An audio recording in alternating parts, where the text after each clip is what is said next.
Ayan si Parin Diego, tatalo niyan dyan, dyan dadaan yan. Ano yan eh, ginagawa niyang ano, enduro yung motor niya. Ayan, medyo babalik tayo, yan.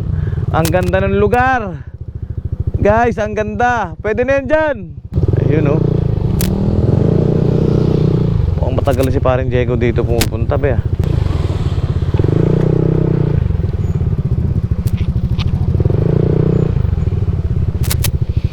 Ayun guys, papakita ko sa inyo yung area. Private property, papasok ng dalawa. Maganda. Ayan o. Wait lang guys ha. Ayan o guys. Yung tabing kalsada, ilog na. Tapos ayan na makikita mo, ilog. Yan o, napakaganda. Tapos walang tao naliligo. Ayan. Tingin ko malalim to. Tapos makikita mo yung tanawin, bundok na. Napakagandang tumambay dito. Chill lang, chill. Ayun, napakaganda. Tapos andun yung mga alaga kong ibon. Ayan. 100 yan eh. 85 na lang. Nabaril na yung 15. Viewers ka na isa pare. Saan? Ayun oh. Si Manong Kabaw. At maghahanap pa tayo ng area guys, dahil dito malalim daw eh. Maghahanap tayo ng medyo mababaw. Titingnan natin doon. Ayun din yung kagandahan ng ano eh. Kagandahan nung biglang lakad lang. Ang ibig ko sabihin ba eh, ang usapan eh magmamanawag lang. Magsisimba lang sa manawag. Tapos biglang nagaya si Parin Diego na maligo daw sa ilog. Kaya yun, maliligo kami. Yun, naghanap kami ng pwedeng pagliguan dito sa barangay Bagak, dito sa Pangasinan.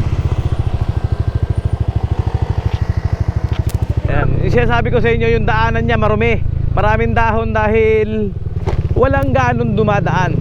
Mapapansin mo yung mga parteng Maynila Highway, malinis yung daanan dahil yung mga dumadaan maya-maya hindi nawawalan ng mga dumadaan. Kaya yung mga dumi na ano ng hangin ng mga bawat sasakyan napupunta sa gilid. Ayan guys, rough road na naman tayo. Ayun na, nagpalit na ng driver. Si paring Michael na yung driver, si paring Juna yung OBR. Ayan, mukhang alam na alam ni paring Diego dito ah. Ito yung guys yung mga gusto kong puntahan. Kaya hindi ako nagsasawang mag-rides. Kasi makikita mo pa sa Maynila yan. Kung tumambay ka sa Maynila, nagtutulog ka ron, di ba? Hindi mo makikita yung gantong lugar, gantong view. Napakasarap. Napaka-presko nung hangin. Kasi yung gantong lugar, pag napuntahan mo ng isang beses, malabo mo nang mapuntahan ng pangalawa. O mapuntahan mo ng pangalawa, siguro pag may nag-aya na nakita yung video ko, ang ganda ron, boss yun, pwedeng mabalikan. Pero yung ganito, hindi ko sasayangin yung gantong panahon na malakas pa tayo.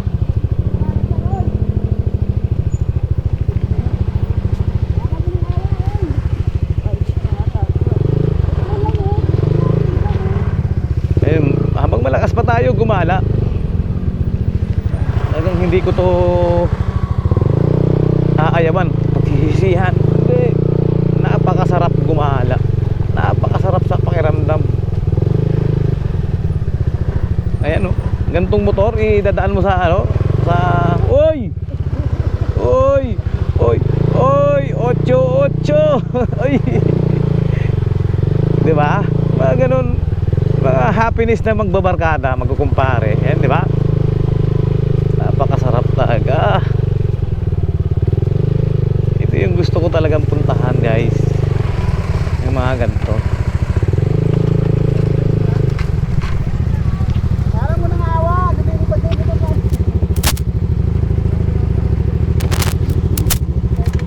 Pare, nakapunta na rito? Diba?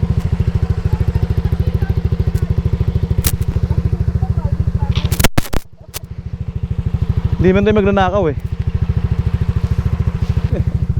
Ayun guys, halos mahawakan mo na yung mais. Yan, napakalawak ng maisan. Tapos katabi dyan palayan. Tapos makikita mo dito bundok, kakahuyan. Dito irigasyon, yan. Ngayon yung nagpapatubig sa mga palayan. Napakalinaw oh. Sobrang linaw. Diyan pwede na ako maligo diyan eh. Hindi naman ako maarte. Pero doon daw sa ilog, may ilog pa raw. Itong lugar eh, hindi ko alam kung anong lugar to. Walang tao. Walang mapagtanungan. Yun, di ba? Ang saya. Ayan, shoutout kay Parin Diego, kay Parin Jo, kay Parin Michael, kay Camille, kay Lisa syempre.